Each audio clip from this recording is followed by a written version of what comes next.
Because the question is because yesterday McDonald in Virginia reported that he supported that the local police and the state police enforcement that immigration law.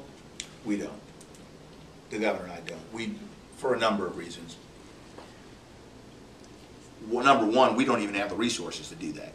You know, our local and state police have their hands full simply enforcing public safety, and we've made a lot of progress. We've reduced violent crimes and crimes against property, and there's still a lot of work to do. We don't believe that local and state police ought to be deputized as immigration officers to enforce federal immigration laws. We do support, and I support, comprehensive immigration reform.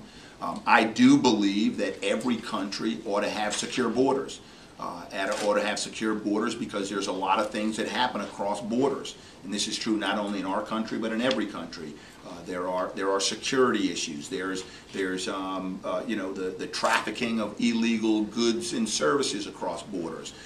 There ought to be an orderly path to citizenship in this country. So I do think we have to have secure borders, but I also think that we have to recognize and bring out from, and I know the president uses this expression a lot, to bring out of the shadows those who are in our country who deserve a path to citizenship, who are making contributions in our economy, in our society, and we ought to develop a path to citizenship for them. I don't think states ought to be in the business of doing what the federal government ought to do. I think states ought to be in the business of integrating people into our economy, integrating people into our society so that people can make a contribution in the communities in which we live.